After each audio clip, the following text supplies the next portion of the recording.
Buenas tardes, amigos. Muchísimas gracias por estar con nosotros haciendo esta sobremesa. Brevemente, fue muy importante el paro docente en la jornada de hoy. Me parece que el último paro docente con esta contundencia lo podemos registrar ya cuando estaba terminando el gobierno de Alfredo Fellner. Además, no solamente el paro, sino la marcha docente también fue muy grande. Marcha que fue encabezada por la secretaria general del CEDEN y la comisión directiva, y paradójicamente no estaba la comisión directiva del gremio que nuclea a los docentes primarios, a punto tal que después de la marcha los docentes primarios fueron a la puerta de su gremio exigiendo la presencia de la secretaria general. Mientras todo esto pasa, en la legislatura de la provincia sigue la reforma. El viernes nos enteramos del borrador del proyecto que tiene elaborado el Poder Ejecutivo, que lo tenía desde hace rato, obviamente. Las versiones indican que este proyecto fue redactado en un importantísimo estudio jurídico de la capital federal. Puntualmente dicen las versiones que en el estudio de Gil Lavedra. Realmente nos sorprendió, y a mí me sorprendió obviamente para mal. Si bien es cierto, yo ya esperaba lo peor, pero esto es peor de lo que nos imaginábamos, porque no solamente está restringir las libertades individuales, sino también hay otras modificaciones en lo que tiene que ver con lo electoral que realmente me preocupan, como por ejemplo pretenden que el partido que gane, independientemente de la cantidad de votos, se lleva el 50+1 de la Cámara de Diputados, aunque haya sacado el 30% de los votos. Esto es grave, esto es retroceder 100 años en la historia y retroceder 100 años en la calidad democrática. A todo esto les recuerdo un hecho. Los convencionales en una comisión votaron para que un convencional no hable. Una locura. Recordamos también que 2 voces solamente se alzaron, no defendiendo al convencional, sino defendiendo a los jujeños que votaron para que ese señor esté ahí, me refiero a Gastón Remy, para que diga lo que está diciendo, ni más ni menos, que fue la señora Amelia de Dios y la señora Noemí Isasmendi. Nadie más habló. Nadie más habló. Aclaro, no me sorprende. Bueno, hoy vamos a seguir con este tema. Nos va a acompañar el presidente del Instituto de Derecho Federal del Colegio de Abogados de la ciudad de Rosario, el doctor César Grau, y le hemos invitado también a la señora convencional constituyente Noemí Isasmendi, que nos digan sus pareceres sobre este borrador que ya está en la mesa de cada uno de los convencionales. 30 segundos y estamos con ellos.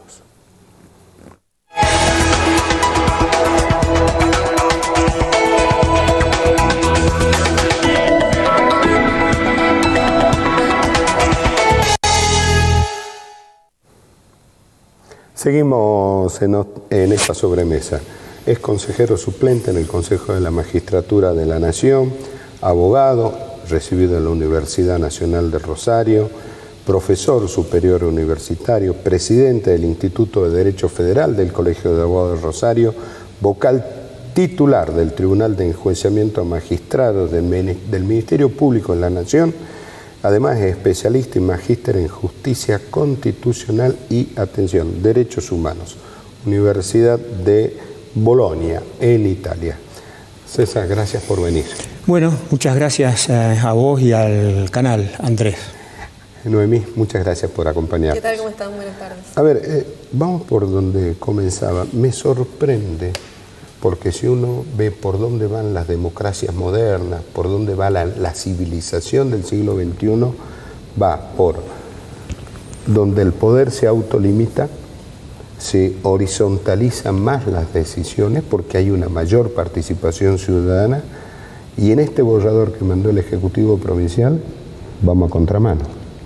Sí, buena observación la que haces. Hay una especie de bifurcación en este proyecto de reforma constitucional. Por un lado se consagran algunos derechos interesantes de nueva generación, y por el otro se dan limitaciones a derechos que ya están consagrados en la Constitución Nacional y en tratados internacionales, y además en el ejercicio, digamos, de la regulación de estos derechos están los poderes del Estado, ¿sí? La versión clásica, ejecutivo, legislativo y judicial.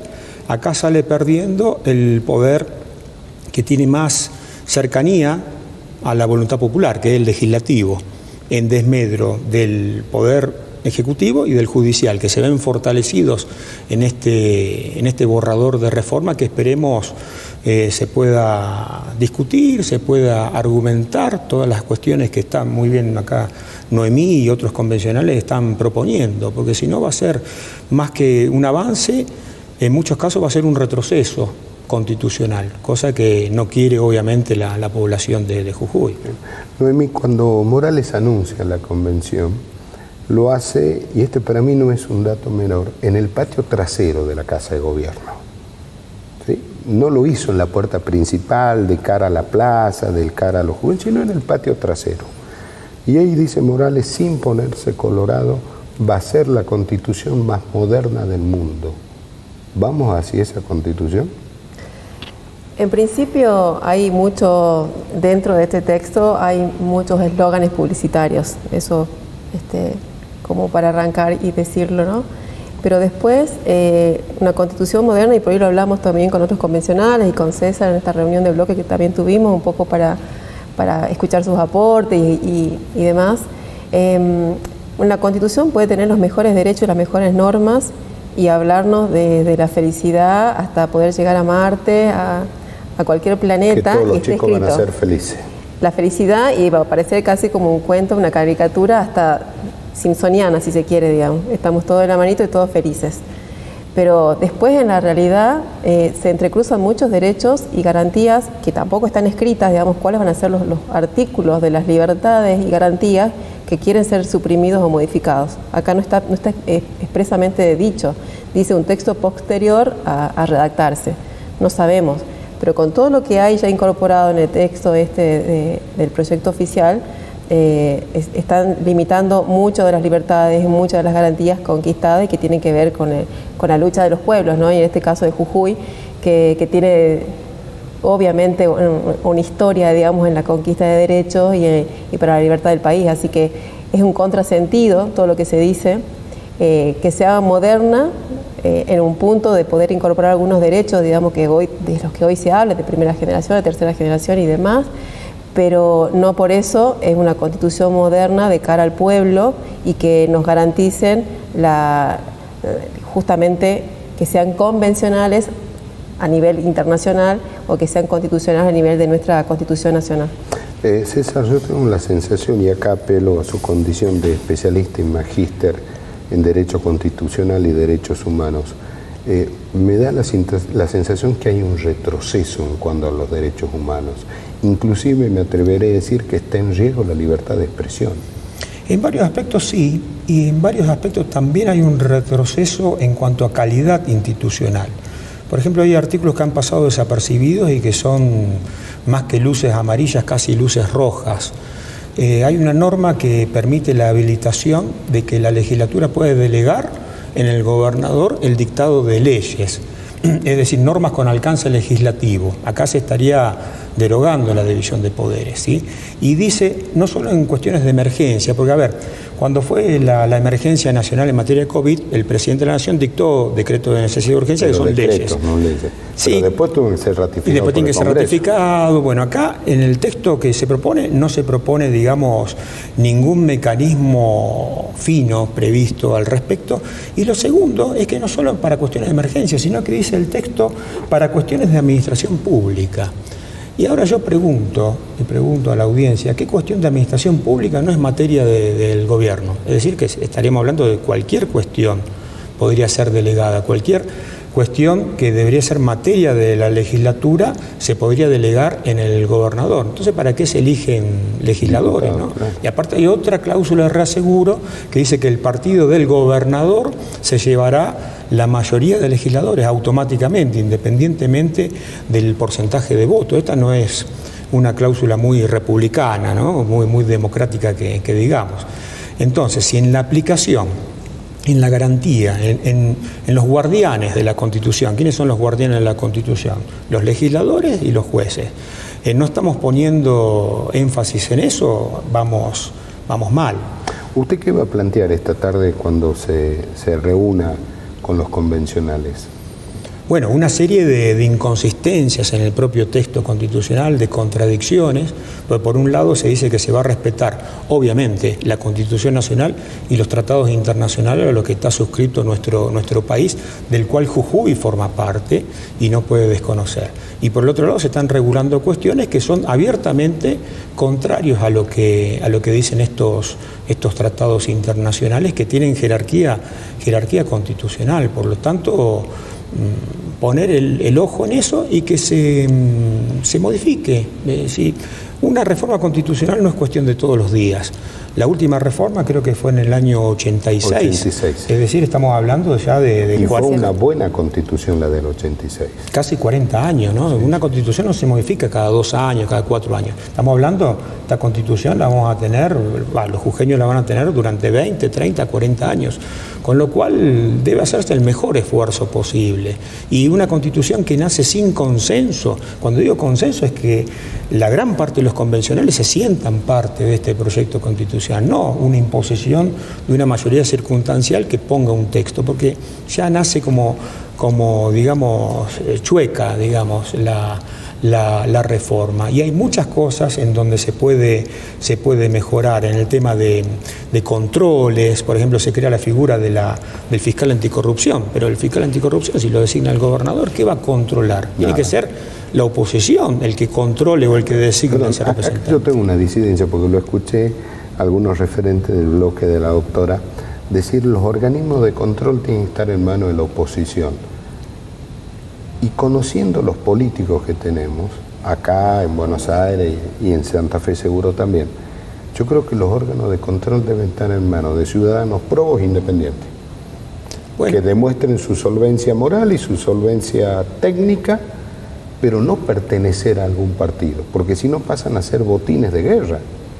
Bueno, la cuestión de elección popular de determinados representantes, ejemplo el defensor del pueblo, los fiscales, en Estados Unidos hay elección popular de fiscales y funciona bien. Nosotros copiamos mucho de Estados Unidos, pero se ve que copiamos las cosas que no les resultan bien a ellos, ¿no? Porque traemos como que institutos que los traemos a medias. Nosotros copiamos Alberdi, muchos institutos los trajo de la Constitución norteamericana, pero las cuestiones como por ejemplo la elección popular de los fiscales, pues representan los intereses de la sociedad. Y eso no está previsto. Ni siquiera está previsto que el representante de los fiscales del Ministerio Público salga del Consejo de la Magistratura. Directamente lo va a designar el gobernador. Debería salir del Consejo de la Magistratura. O elección popular o que salga del Consejo de la Magistratura, que aparte ese es otro tema, Andrés. El Consejo de la Magistratura tiene que ser un poco más abierto, porque en la conformación actual directamente ya hay una mayoría automática. De 11 ya hay una mayoría, digamos, del partido gobernante. Esto no es lo que quiere la Constitución Nacional. Esta Corte, declaró la inconstitucionalidad del Consejo Nacional, porque no respetaba el equilibrio de los estamentos, el equilibrio de los distintos sectores. Entonces permitía la supremacía de un sector sobre otro. Entonces es un consejo ficticio. ¿Vamos hacia una constitución con nombre y apellido? Es lo que no queremos todos los jujeños. Creo que una constitución, como bien decía acá César, se proyecta una ley marco general, fundamental para un pueblo, para esta generación, para las venideras, 30, 40 años, y necesita legitimación, necesita el consenso, necesitan los acuerdos. Sin eso es una constitución viciada desde su nacimiento, desde el llamado hasta el día que se apruebe o no, pero me parece que si le ponemos nombre estamos perdiendo a los jujeños y jujeñas. Ahora, este borrador que ustedes tienen en su poder, el oficialismo tiene número. Para sacarlo tal cual está, ¿sería una constitución anticonstitucional? Una constitución inconstitucional respecto a la regulación nacional.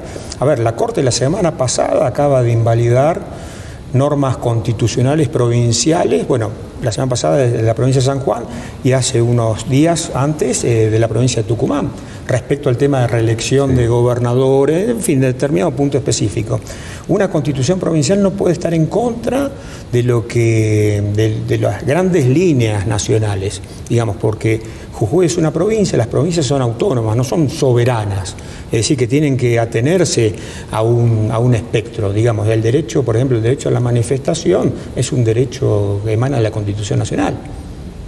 El derecho a enseñar y aprender, en fin, un montón de derechos, artículo 14, 14 bis, y no se puede cercenar por medio de una norma provincial. Eso sería claramente inconstitucional.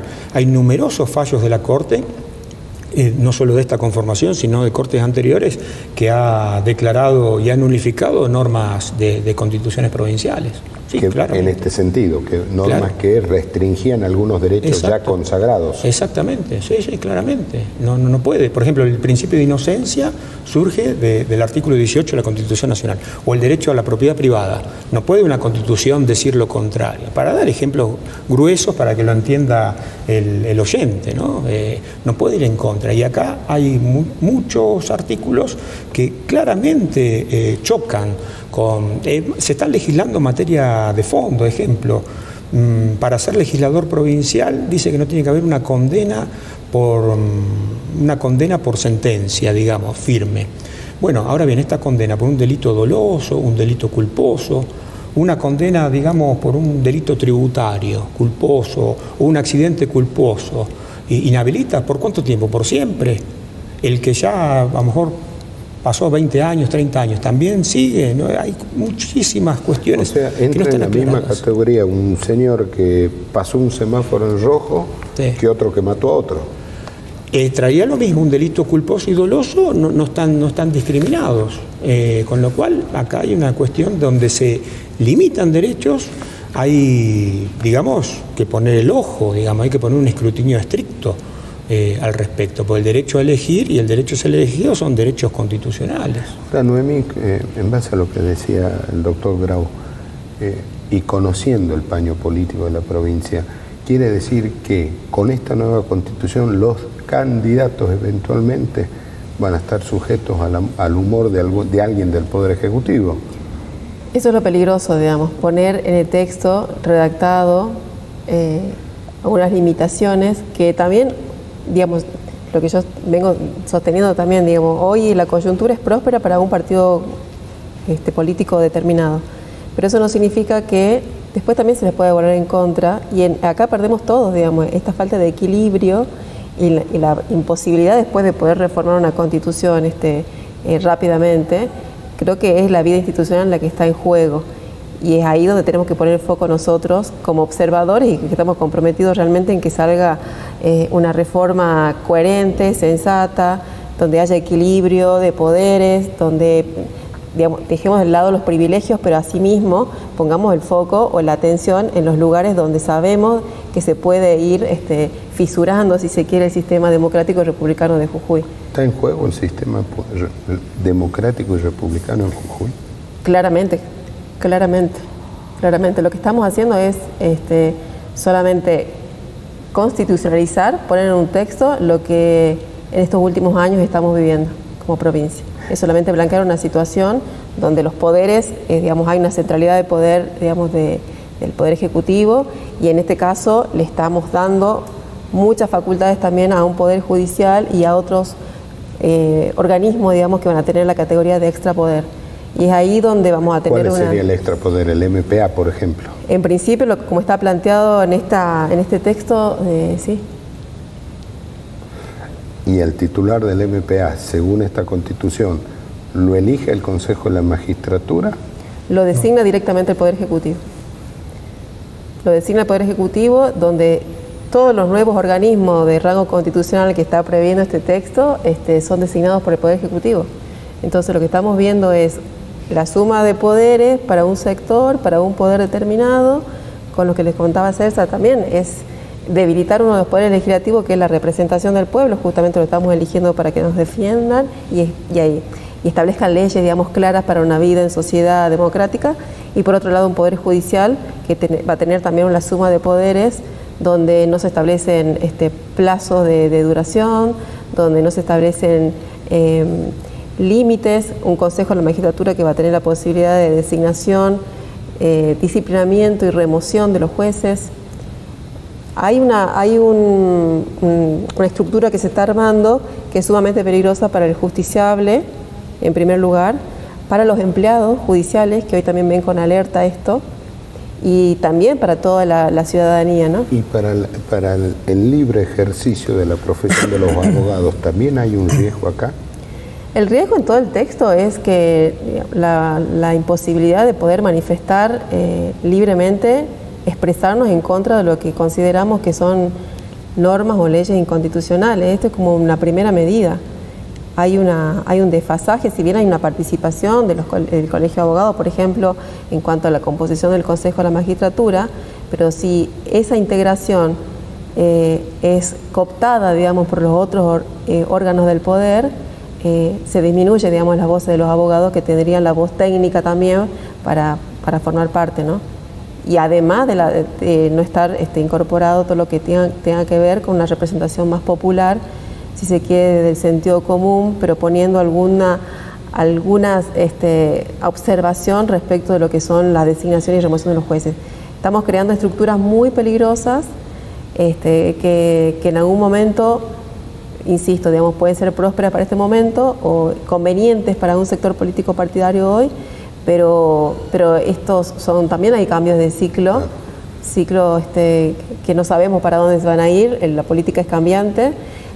Entonces debemos tener nosotros el cuidado para garantizar que todo lo que se normatice beneficia a la mayor cantidad de la población, no a un sector. Claro.